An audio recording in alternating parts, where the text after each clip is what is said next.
নমস্কার। সনাতন ধর্মকথা চ্যানেলে আপনাদের সবাইকে স্বাগত। আজ রামায়ণের বালকাণ্ডে রাম সীতার বিবাহ পর্ব শুরু করছি।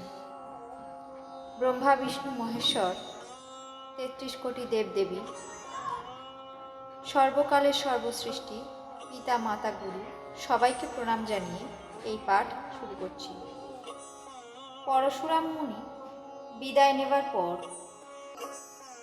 চারিদিকে সুখের আবহ তৈরি হলো। ধমাধম শব্দে, জোর বাদ্যে চারিদিক মুখরিত হলো। সকলে মনোহর মঙ্গল বেশে সাজল। সুন্দরী, সুনয়নী, কোকিলকণ্ঠী পুরো নারীরা দলে দলে একত্র হয়ে সুন্দর গান করতে লাগলেন। জনক রাজার সুখের বর্ণনা করা যায় না। যেন জন্ম দরিদ্র অতুল সম্পদ লাভ করল। সীতা ত্রাসমুক্ত হয়ে, চকর বালিকা চন্দ্রোদয়ে যেমন সুখী হয় সেই রকম সুখী হলেন। রাজা জনক বিশ্বামিত্র মুনিকে প্রণাম করলেন এবং বললেন, আপনারই প্রসাদে শ্রীরাম ধনুর্ভঙ্গ করেছে। দুই ভাই আমাকে কৃতার্থ করেছে। এখন যথাকর্তব্য হে প্রভু নির্দেশ করুন। বিশ্বামিত্র মুনি বললেন, হে প্রবীণ নরনাথ, শোনো, বিয়ে তো ধনুক ভাঙার উপর নির্ভর করেছিল। ধনুক ভঙ্গ হওয়ার সাথে সাথেই বিয়েও হয়ে গেল। দেবতা, মানুষ আর নাগ সকলেরই এটা জানা আছে। তবুও তুমি গিয়ে কুলাচার অনুরূপ ব্যবস্থা করো। ব্রাহ্মণদের, বৃদ্ধদের এবং গুরুকে জিজ্ঞাসা করে এবং বেদসম্মত আচার অনুসারে অনুষ্ঠান করো। অযোধ্যাপুরীতে দূত পাঠাও। রাজা দশরথকে নিমন্ত্রণ করে এখানে আনাও। আনন্দিত হয়ে রাজা জনক বললেন, হে করুণাময়, ভালোই বলেছেন, আর সঙ্গে সঙ্গে দূতকে ডেকে পাঠালেন। এরপর সব মহাজন ধনী ব্যবসায়ীদের ডেকে আনলেন। তারা সব এসে নতমস্তকে রাজাকে সম্মান জানালেন। রাজা বললেন, তোমরা সকলে হাটঘাট, মন্দির, দেবালয় এবং সমস্ত নগরীকে চতুর্দিকে সাজাও। তারা হৃষ্ট হয়ে নিজের নিজের গৃহে ফিরে চললেন। তারপর রাজা পরিচালকদের ডেকে পাঠালেন এবং তাদের আদেশ দিলেন, বিচিত্র নানা বর্ণযুক্ত রমণীয় পটমণ্ডপ রচনা করো। তারা রাজার আদেশ শিরোধার্য করে আনন্দে চলে গেল। কারিগরদের ডেকে পাঠালেন। এইসব কারিগর মণ্ডপ নির্মাণে অতি নিপুণ এবং দক্ষ। তারা ব্রহ্মাকে বন্দনা করে কাজ আরম্ভ করল। প্রথমে সোনার কলা গাছের স্তম্ভ তৈরি করল। সবুজ রঙের মণির, পান্নার পাতা ও ফল এবং পদ্মরাগ মণির মাণিক্য দিয়ে ফুল তৈরি হলো। মণ্ডপের বিচিত্র গঠন দেখে ব্রহ্মার মনও ভ্রমসংকুল হলো। এত সুন্দর এবং উত্তম ঝালর তৈরি করা হলো যাতে মনে হচ্ছিল যে কামদেব ফাঁদ তৈরি করেছে। বহু মঙ্গল কলস, ধ্বজা, পতাকা, সুন্দর সুন্দর পর্দা এবং চামর নির্মাণ করা হয়েছিল। নানা মণিময় মনোহর প্রদীপে সাজানো বিচিত্র মণ্ডপের বর্ণনা করা যায় না। যেখানে স্বয়ং সীতাদেবী বধূবেশে বসবেন সেই মণ্ডপের বর্ণনা করতে পারে এমন ক্ষমতা কোন কবির আছে? যে মণ্ডপে রূপ গুণের সাগর শ্রীরামচন্দ্র বর বেশে আসন গ্রহণ করবেন সেই মণ্ডপকে ত্রিভুবনে প্রসিদ্ধ হতেই হবে। জনকের রাজবাড়ির যেমন শোভা, নগরের প্রতি ঘরেই সেরকম শোভা দেখা যাচ্ছিল।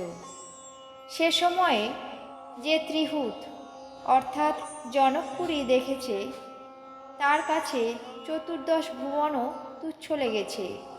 জনকপুরে গরিবের গৃহে যে সম্পদ ছিল তা দেখে দেবরাজ ইন্দ্রও মোহিত হয়ে যেতেন।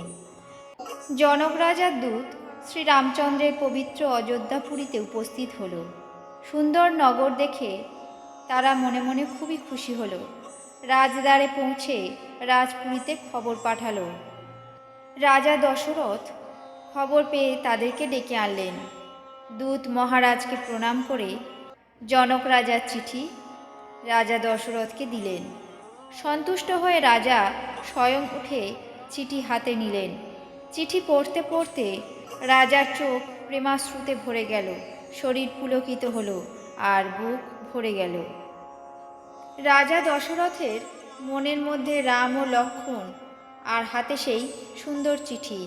তিনি নির্বাক হয়ে গেলেন, ভালো মন্দ কিছুই বলতে পারলেন না। ধৈর্য ধরে আবার চিঠিটা পড়লেন। সভার সকলে সঠিক সংবাদ জানতে পেরে আহ্লাদিত হলো। ভরত ছোট ভাই শত্রুঘ্ন এবং বন্ধুদের সাথে খেলা করছিল। এই খবর পেয়ে সভায় এলেন। অত্যন্ত স্নেহ এবং সংকোচের সাথে জিজ্ঞাসা করলেন, বাবা, চিঠি কোথা থেকে এসেছে? আমার প্রাণপ্রিয় দুই ভাই কুশলে আছে তো? তারা এখন কোন দেশে আছে? এই স্নেহময় প্রশ্ন শুনে রাজা চিঠিটি আবার পড়লেন। চিঠি শুনে দুই ভাই পুলকে অধীর হলো। এত আনন্দ হলো যে সেই আনন্দ শরীরে আর ধরে না। ভরতের এই পবিত্র প্রেম দেখে সভাস্থ সকলেই অত্যন্ত খুশি হলো। রাজা তখন দূতকে নিজের পাশে বসিয়ে মনোরম মিষ্টি কথায় জিজ্ঞাসা করলেন, ভাই বলো তো, দুই ভাই কুশলে আছে তো? তুমি নিজের চোখে তাদের দেখে এসেছো? প্রেমে বিবশ হয়ে রাজা বারবার বলতে লাগলেন, শ্যামল ও গৌরবর্ণ ধনুর্বাণধারী কিশোর দুই বালক বিশ্বামিত্র মুনির সাথে রয়েছে। তুমি যদি তাদের চেনো তবে তাদের স্বভাব বলো তো। বারবার এই প্রশ্ন করলেন। যেদিন মুনি তাদের নিয়ে গেছেন সেই থেকে আজ প্রথম তাদের সংবাদ পেলাম। মহারাজ জনক ওদের কি করে চিনতে পেরেছেন বলো তো? এইসব প্রিয় বাক্য শুনে দূত মুচকি মুচকি হাসলেন। তারপর বললেন, হে রাজকুল শ্রেষ্ঠ, শুনুন, আপনার মতো ধন্য আর কেউ নেই। রাম লক্ষ্মণ দুই বিশ্ববিভূষণ ছেলে আপনার। আপনার দুই ছেলের সম্বন্ধে প্রশ্ন করার মতো কিছুই নেই। তারা পুরুষ সিংহ বংশকে উজ্জ্বল করেছেন। তাদের প্রতাপে চাঁদকে মলিন মনে হয় আর যশে সূর্যকে শীতল মনে হয়। হে নাথ, আপনি জিজ্ঞেস করলেন তাদের কি করে চিনলাম? সূর্যকে দর্শন করতে কি হাতে প্রদীপ নিয়ে যেতে হয়? সীতা দেবীর স্বয়ংবরে বহু রাজাধিরাজ এবং অদ্বিতীয় সব যোদ্ধারা একত্র হয়েছিলেন, কিন্তু শিবের ধনুক কেউ নড়াতেও পারছিলেন না। সব বলবান রাজা হার মেনে নিল। ত্রিলোকে যারা বীরত্বের অহংকারী যোদ্ধা ছিলেন তাদের সব শক্তি এই হরধনু হরণ করে নিয়েছিল। বানাসুর, যিনি সুমেরু পর্বতকে ওঠাতে পারেন, তিনিও হার মেনে ধনুককে পরিক্রমা করে চলে গেলেন। আর যিনি খেলার ছলে কৈলাস পর্বতকে উঠিয়েছিলেন, সেই রাবণ, তিনিও সভায় পরাজিত হন। হে মহারাজ, শুনুন, যেখানে এইসব বড় বড় যোদ্ধারা হার মেনে নিলেন, সেখানে রঘুবংশমণি শ্রীরামচন্দ্র অনায়াসে এমনভাবে ধনুক ভেঙে ফেললেন যেমনভাবে হাতি মৃণাল দণ্ডকে ভাঙে। ধনুর্ভঙ্গের সংবাদ শুনে পরশুরাম ক্রুদ্ধ হয়ে সেখানে আসেন। নানা রকম চোখ রাঙালেন। অবশেষে তিনি শ্রীরামচন্দ্রের শক্তির পরিচয় পেয়ে নিজের ধনুক শ্রীরামচন্দ্রকে দিয়ে নানা রকম বিনয় প্রদর্শন করে আবার তপস্যায় ফিরে গেলেন। দূতের সমস্ত কথা শুনে দশরথের সাথে সভার সকলে প্রেমে মগ্ন হয়ে গেলেন এবং দূতকে পুরস্কার দেবার প্রস্তাব করলেন। পুরস্কারের প্রস্তাব শুনে এটা নীতি বিগর্হিত বলে দূত নিজের হাত দিয়ে কানে আঙুল দিল।